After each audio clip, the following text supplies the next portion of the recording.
अध्याय 15 magic shop. लब ने सिर हिलाया और मिस काव्या के कमरे से बाहर जाते ही वो फिर से तलवार चलाने लगा। वो तुम्हें हड्डियों तक थका रही है लब। मिस काव्या के जाते ही रिद्धिमा ने कहा, ये जरूरी है।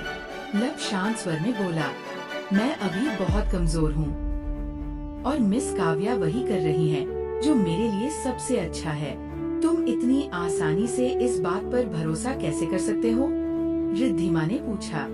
तुम अभी अभी इस दुनिया में आए हो, है ना? फिर तुम उन पर इतना भरोसा क्यों करते हो? क्योंकि वह वही मिस काव्या है जिन्हें मैं जानता हूँ। लब ने सहजता से जवाब दिया, इसका कोई मतलब नहीं बनता। रिद्धिमा ने भौहें सिकोड़ ली। इस दुनिया की मिस काव्या तुम्हारी पुरानी दुनिया वाली मिस काव्या नहीं है। तुम सच में ये नहीं कह सकते कि तुम उन्हें जानते हो।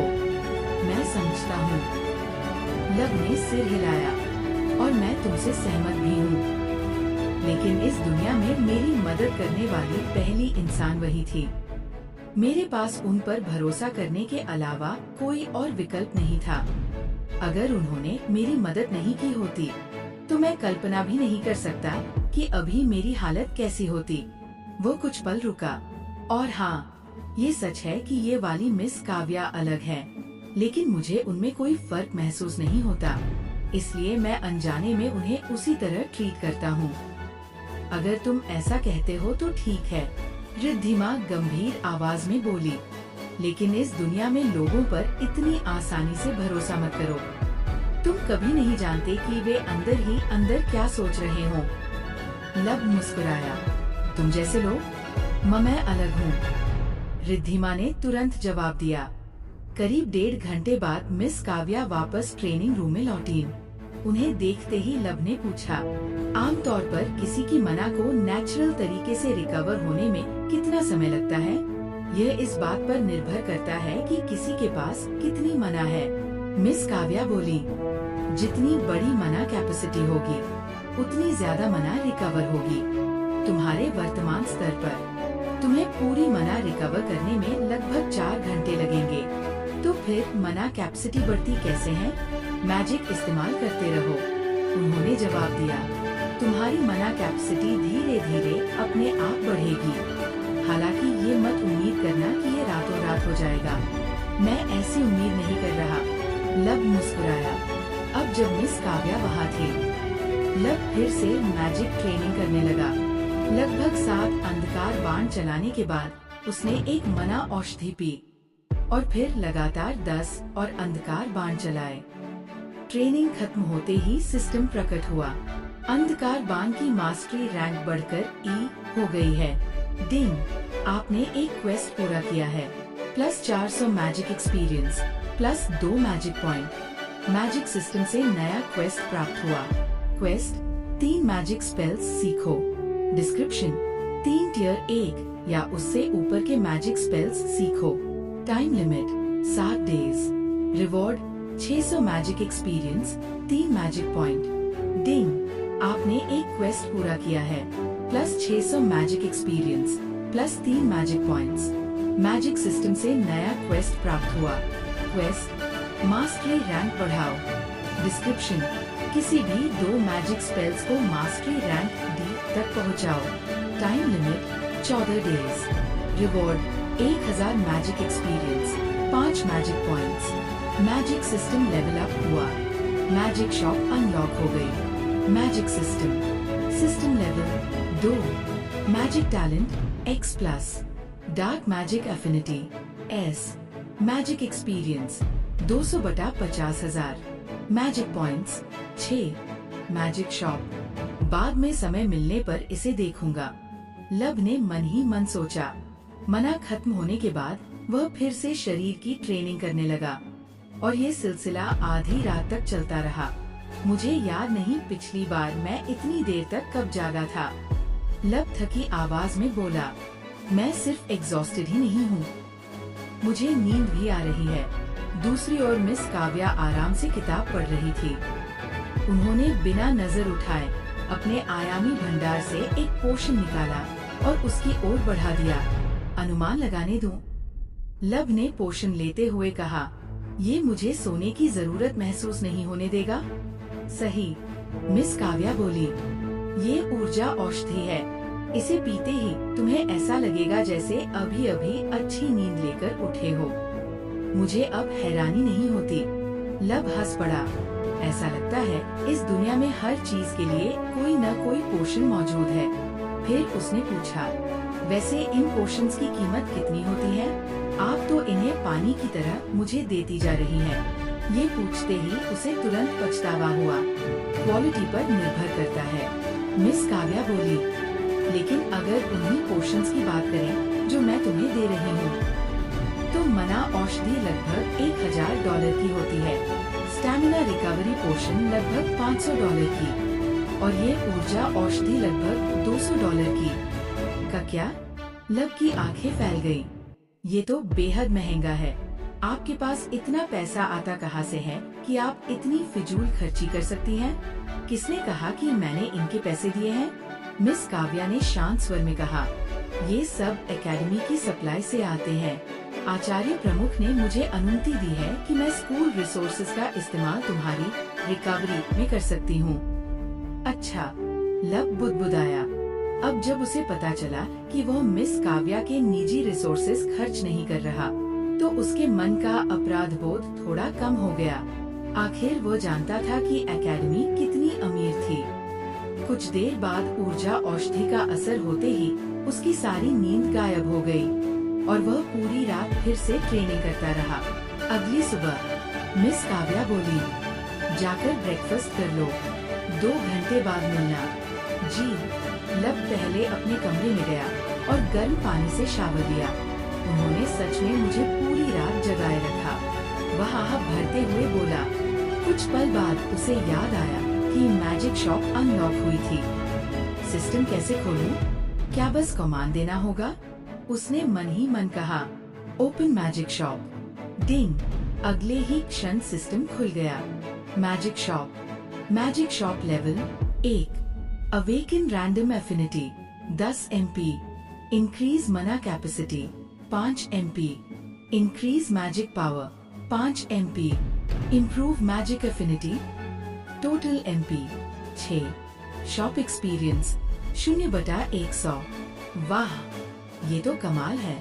तो क्वेस्ट से मिलने वाले मैजिक पॉइंट्स यहाँ इस्तेमाल होते हैं और अभी के लिए सारी चीजें काफी सस्ती लग रही हैं। लब उत्साहित हो उठा। अवेकन रैंडम एफिनिटी, क्या इसका मतलब मैं नई मैजिक एफिनिटी हासिल कर सकता हूँ? और सिर्फ 10 MP में? ये तो बिना सोचे खरीदने वाली चीज है। बाकी ऑप्शंस तो अपने आप समझ में आ रहे थे। इम्प्रूव मैजिक एफिनिटी, इसकी कीमत क्वेश्चन मार्क क्यों है? Ding. Improve magic affinity dark affinity SS plus 1 lakh MP 1 lakh magic points. लब अनजाने में जोर से बोल पड़ा। अंदर क्या चिल्ला रहे हो? बाथरूम के बाहर से रिद्धिमा की आवाज आई, क्योंकि लब ने उसे अंदर आने से मना किया था। क्या मुझे अंदर आकर चेक करना पड़ेगा? नहीं, लब तुरंत चिल्लाया, बाथरूम से दूर रहो। चे, कितना बोरिंग। रिद्धिमा ने शिकायत की। मुझे बस 4 और MP चाहिए, फिर मैं नई मैजिक एफिनिटी खरीद सकता हूँ। मतलब बस करंट क्वेस्ट पूरी करनी है। शावर से बाहर निकलने के बाद लब कैफेटेरिया गया, ब्रेकफास्ट किया और फिर ट्रेनिंग सेंटर लौट आया। मिस काव्या के आने में अभी 30 मिनट बाकी थे, इसलिए वो सीधे फर्श पर लेटकर आराम करने लगा। मिस काव्या के लौटने के बाद उसने सबसे पहले मैजिक ट्रेनिंग शुरू की, क्योंकि उसके लिए मना खत्म होना स्टैमिना खत्म होने से कहीं आसान था। हालांकि उसे पता नहीं था, लेकिन हर बार जब वो मना थकान तक पहुंचता, उसकी मना कैपेसिटी थोड़ी थोड़ी बढ़ जाती। दिन के अंत तक उसकी कुल मना बढ़कर 170 हो गई। अब वो आसानी से 15 से ज्यादा अंधकार बाण चला सकता था। इतना ही नहीं, उसके अंधकार बाण अब मैजिक डमी को गहरे नीले रंग से चमकाने लगे थे, जिसका मतलब था कि उनकी मैजिक पावर अब 1000 के करीब पहुंच रही थी। आखिरकार मिस काव्या ने उसकी ट्रेनिंग रोक दी। अब घर जाकर आराम करो, उन्होंने कहा। कल स्कूल के बाद फिर ट्रेनिंग जारी रखेंगे। समझ गया। लब ने सिर हिलाया। फिर वह थोड़ा झिझकते हुए बोला, वैसे वीकेंड होने के बावजूद आपने अपना कीमती समय मेरे साथ बिताया, उसके लिए धन्यवाद। मैं आमतौर पर घर पर रहकर किताबें पढ़ती हूँ। मिस काव्या ने शांत स्वर में कहा, तो ये ज्यादा अलग नहीं है, बस सीनरी बदल गई है। लब थोड़ी देर बाद अपने कमरे में लौट आया और आंखें बंद करते ही कुछ सेकंड मिस हो गया।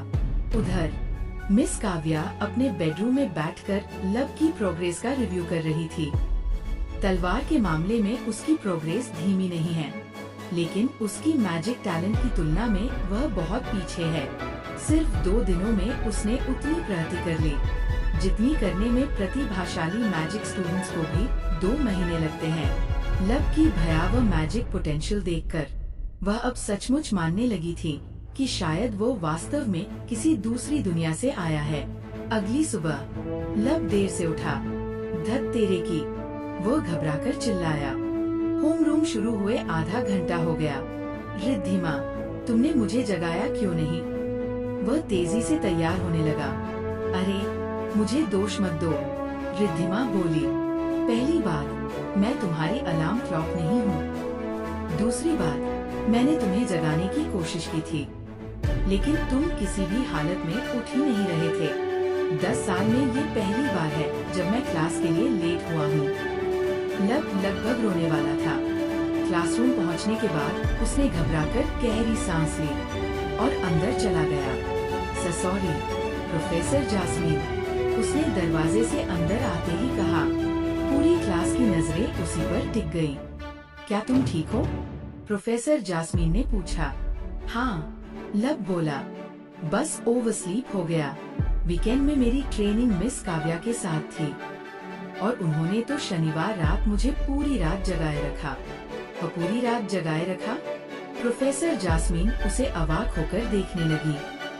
क्लास की कुछ लड़कियां भी शर्माकर लाल पड़ गईं। खैर, प्रोफेसर जास्मीन ने खुद को संभालते हुए कहा, ये इतनी बड़ी बात नहीं है। मैंने काव्या से सुना है कि तुम अभी भी अपनी इंजरी से रिकवर कर रहे हो और वह तुम्हारी फिजिकल थेरेपी में मदद कर रही हैं। धन्यवाद, लब ने झुककर कहा। मैं कोशिश करूंगा कि दोबारा लेट न हूँ। फिर वह जाकर अपनी सीट पर बैठ गया। कितना अजीब है, प्रोफेसर जास्मीन मन ही मन सोचने लगी। पुराना लब कभी लेट होने की परवाह नहीं करता था, बल्कि अक्सर तो क्लास में आता ही नहीं था। अध्याय 16 मॉन्स्टर्स। स्कूल में 7 लंबे और बेहद धीमे घंटे बिताने के बाद लब एक और ट्रेनिंग सेशन के लिए युद्ध साधना केंद्र जाने हेतु क्लासरूम से निकलने ही वाला था, लेकिन उससे पहले ही प्रोफेसर जास्मीन उसके पास आई। अरे लब जी, शायद तुम्हें एमनीसिया की वजह से याद नहीं होगा, लेकिन कल हमारी क्लासेस महायुद्ध अखाड़ा में होंगी। माफ कीजिए, कहा। लब को लगा उसने गलत सुना है। एकेडमी के अंदर कॉलिसियम भी है। महायुद्ध अखाड़ा, प्रोफेसर जास्मीन ने समझाया। ये युद्ध साधना केंद्र के ठीक पीछे है। हर मंगलवार हम वहाँ तलवारबाजी की प्रैक्टिस करते हैं और तुम्हें गाइड करने के लिए इंस्ट्रक्टर्स भी होंगे। समझ गया, लब ने सिर हिलाया। मैं कल सुबह वहाँ पहुँच जाऊंगा। तुम्हारी इंजरीज को देखते हुए मुझे नहीं लगता कि तुम पार्टिसिपेट करोगे, लेकिन चूंकि वहाँ तलवार ट्रेनिंग होगी तो शायद तुम्हें कुछ याद आ जाए। लब ने सिर हिलाया। हालांकि वो अच्छी तरह जानता था कि उसे कुछ भी याद नहीं आने वाला।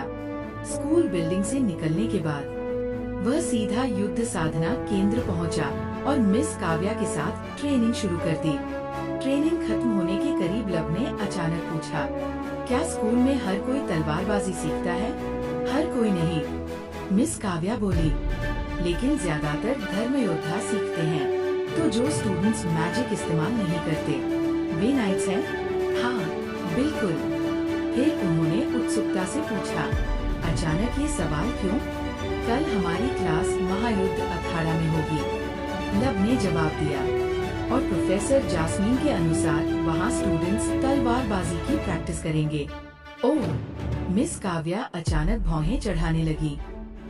सही कहा, मैं ये भूल गई थी। क्या हुआ? लब ने उनके चेहरे का भाव देखकर पूछा। कल शायद तुम्हें दूसरे क्लासेस के स्टूडेंट्स के साथ स्पार करना पड़े। क्या बकवास? लब चौंक गया। मुझे लगा हम वहाँ सिर्फ प्रैक्टिस करने जा रहे हैं। हाँ, मिस काव्या बोली, और दूसरे स्टूडेंट्स के साथ स्पार करना भी प्रैक्टिस का हिस्सा है। असल में ये बहुत आम बात है। हालांकि पुराने लब को चैलेंज करने की हिम्मत किसी में नहीं थी, लेकिन अब कुछ लोग तुम्हारी वर्तमान ताकत परखना चाहेंगे।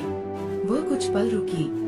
और सच कहूँ, मैं अभी नहीं चाहती कि तुम दूसरे स्टूडेंट्स के साथ लड़ो। मुझे पता है, लब बोला, क्योंकि मैं अभी काफी ताकतवर नहीं हूँ। सही? नहीं, मिस काव्या ने सिर हिलाया। मुद्दा वो नहीं है। मैं बस नहीं चाहती कि दूसरे टीचर्स तुम्हारे बारे में सस्पिशियस हो। बस इतना ही। चिंता मत कीजिए, लब बोला। जब तक मैं पर्याप्त मजबूत नहीं हो जाता, मेरा किसी से लड़ने का कोई इरादा नहीं है। अच्छा है। अगली सुबह लब महायुद्ध अखाड़ा की ओर चल पड़ा। वह युद्ध साधना केंद्र से लगभग 5 मिनट की दूरी पर था। हे भगवान! वहाँ पहुँचते ही लब दंग रह गया। ये जगह मेरी उम्मीद से कहीं ज्यादा विशाल है। महायुद्ध अखाड़ा कम से कम 3 फुटबॉल स्टेडियम जितना बड़ा था। कुछ देर तक बिल्डिंग को निहारने के बाद वह बाकी स्टूडेंट्स के साथ अंदर चला गया। अंदर पहुंचते ही उसने खुले मैदान में प्रोफेसर जास्मीन को ढूंढना शुरू किया। उनकी अलग अपीयरेंस की वजह से उन्हें ढूंढना आसान था। कुछ देर बाद वह अपनी क्लास के बाकी स्टूडेंट्स के साथ उनके पास खड़ा था। क्या यहाँ मौजूद सारे स्टूडेंट्स ट्रेनिंग के लिए आए हैं? लब ने पूछा।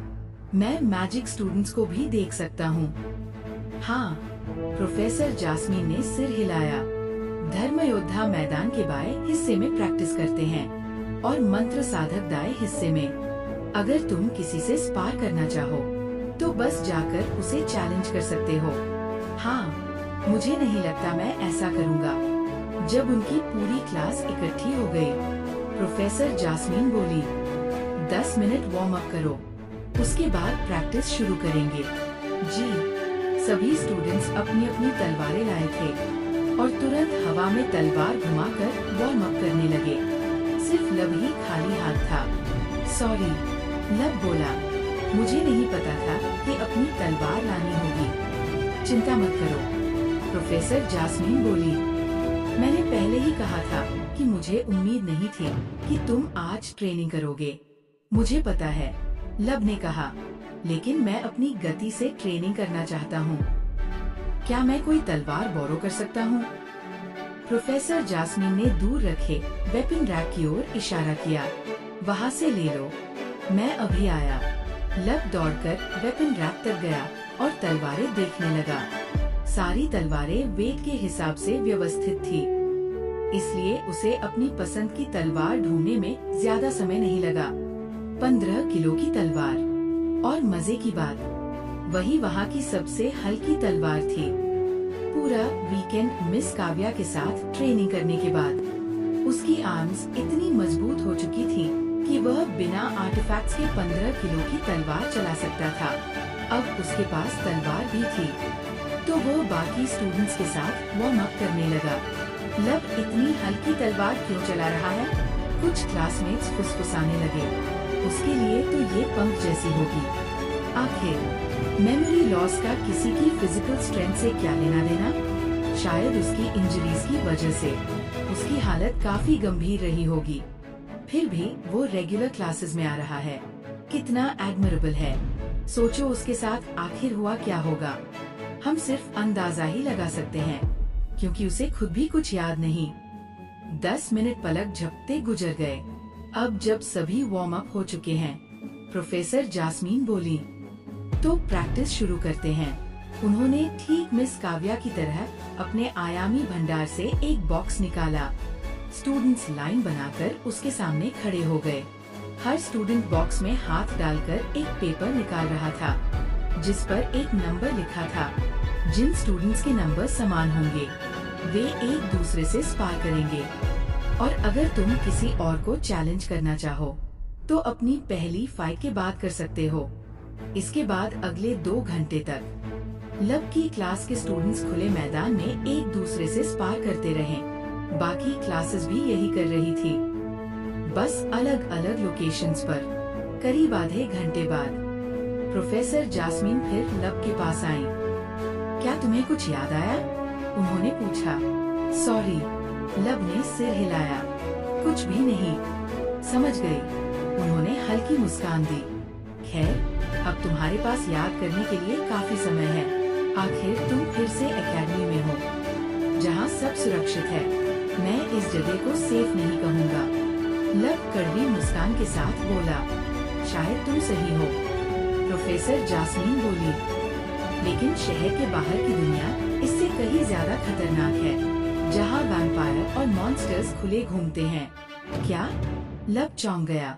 मॉन्स्टर्स भी होते हैं? मुझे सिर्फ वैम्पायर्स के बारे में पता था। ये पहली बार था जब उसने मॉन्स्टर्स के बारे में सुना। बिल्कुल, प्रोफेसर जास्मीन बोली। असल में मॉन्स्टर्स वैम्पायर्स की तुलना में कहीं ज्यादा आम हैं, लेकिन वैम्पायर्स उनसे ज्यादा शक्तिशाली होते हैं, मुख्यतः उनकी इंटेलिजेंस और नॉलेज की वजह से। समझ गया। लब ने अनजाने में रिद्धिमा की ओर देखा, जो खुले मैदान में उड़ते हुए बाकी स्टूडेंट्स को देख रही थी। जब हर स्टूडेंट कम से कम एक फाइट कर चुका, तब प्रोफेसर जास्मीन बोली, अब अगर तुम चाहो तो दूसरी क्लासेस के स्टूडेंट्स को चैलेंज कर सकते हो। उनकी अनुमति मिलते ही ज्यादातर स्टूडेंट्स दूसरे अपोनेंट्स ढूंढने चले गए। हालांकि वे सिर्फ साधारण स्टूडेंट्स को ही चैलेंज करने की हिम्मत कर पाए। लब वही खड़ा रहा और दूर से सब देखता रहा, लेकिन कुछ ही देर में वह बोर हो गया, तो उसने खुद से फिर ट्रेनिंग शुरू कर दी। दूसरी क्लासेस के कुछ स्टूडेंट्स ने जब उसे अकेले प्रैक्टिस करते देखा, तो वे उसके पास आ गए। अरे लब, स्पार करें? एक भारी भरकम स्टूडेंट बोला, जो लब से पूरा एक सिर लंबा था। सॉरी, लब ने तुरंत मना कर दिया। मैं अभी दूसरों से स्पार करने की हालत में नहीं हूँ। हाँ, वह स्टूडेंट हंसा। क्या तुम डर गए? मुझे तो सबसे कम उम्मीद तुमसे थी कि तुम फाइट से मना करोगे। लब ने तलवार घुमाना बंद किया और उसकी ओर देखा। अगर लड़ना है, वह शांत स्वर में बोला, तो कार्तिक से निपटने के बाद जितनी चाहो लड़ाई कर लेना। नाम क्या है तुम्हारा? अगर तुम मुझे ढूंढने नहीं आए, तो मैं खुद तुम्हें ढूंढने आ जाऊंगा। ये सुनते ही वो भारी स्टूडेंट घबरा गया। मैं कार्तिक वाली फाइट के बाद वापस आऊंगा। वह जल्दी से पलटा और वहाँ से चला गया। इसके बाद भी कई स्टूडेंट्स लब को स्पार के लिए चैलेंज करने आए, लेकिन उसने सबको मना कर दिया। लब सच में बदल गया है। कुछ स्टूडेंट्स बड़बड़ाए। अब तो वह साधारण स्टूडेंट से लड़ने की भी हिम्मत नहीं करता, पूरा कावड़ बन गया है। मैदान के दूसरी ओर मौजूद मंत्र साधक स्टूडेंट्स लगातार लब पर नजर रखे हुए थे। वे उसकी फाइट देखने के लिए उत्साहित थे, लेकिन अब ऐसा होना मुश्किल लग रहा था। कुछ देर बाद अचानक किसी ने चिल्लाकर कहा, उधर देखो, होली शिट, वो यहाँ क्या कर रही है? वह कभी ट्रेनिंग में नहीं आती। मैजिक स्टूडेंट्स की नजर एक लाल बालों वाली लड़की पर गई, जो सीधे अनजान लब की ओर बढ़ रही थी। लब, वह पास आते ही जोर से चिल्लाई। लब मुड़ा और उसने एक बेहद खूबसूरत लड़की को अपनी ओर आते देखा। उसके चेहरे पर गुस्सा साफ दिखाई दे रहा था। ये कौन है? लब ने मन ही मन सोचा। सॉरी, उसने कुछ देर बाद कहा, अगर तुम स्पार करना चाहती हो तो मुझे मना करना पड़ेगा। लेकिन लड़की ने उसकी बात अनसुनी कर दी। उसने तलवार सीधा उसकी ओर तान दी। तुमने मुझसे फाइट करने का वादा किया था, लेकिन हमारी फाइट से एक दिन पहले ही तुम मर गए। मैं इस पल का 3 महीने से इंतजार कर रही हूँ। माफ करना, लब ने सिर हिलाया, लेकिन मुझे ये भी याद नहीं कि तुम कौन हो। अगर फाइट करनी है तो मुझे कोई समस्या नहीं, लेकिन बहुत लोग पहले से लाइन में हैं। कृपया अपनी बारी का इंतजार करो, मुझसे लड़ो। लड़की अचानक चीखी और अगले ही पल उसने तलवार लब की ओर घुमा दी, लेकिन उसकी तलवार लब की गर्दन को छूने से ठीक पहले रुक गई। समझ गए, उसने तलवार वापस खींच ली। तो तुम ऐसा खेल खेलना चाहते हो? हाँ? फिर बिना कुछ समझाए वह मुड़ी और वहाँ से चली गई। क्या था ये? लब अंदर ही अंदर चीख उठा। मैं उसकी मूवमेंट देख भी नहीं पाया। असल में उसने डॉज करने की कोशिश ही इसलिए नहीं की क्योंकि वह रिएक्ट ही नहीं कर पाया था। लड़की के जाने के बाद उसने प्रोफेसर जास्मीन से पूछा, अभी वो कौन थी? वह अग्नि तांत्रिका की छोटी बहन है। प्रोफेसर जास्मीन बोली। त्रिशा, अग्नि तांत्रिका? लब ने भौहें उठाई। हाँ, उन्होंने सिर हिलाया। पूरी एकेडमी में उसकी फायर मैजिक एफिनिटी सबसे ऊंची है और वह सबसे ताकतवर स्टूडेंट्स में से एक है। फिर उन्होंने आगे कहा, हालांकि उसकी छोटी बहन त्रिशा उतनी प्रतिभाशाली नहीं है, इसलिए वह हमेशा ताकतवर लोगों को चैलेंज करती रहती है ताकि दूसरों को अपनी ताकत साबित कर सके। उसे इग्नोर करो, लब। कुछ समय बाद वो तुम्हें परेशान करना बंद कर देगी। मेरा भी यही इरादा है, लब ने तुरंत जवाब दिया।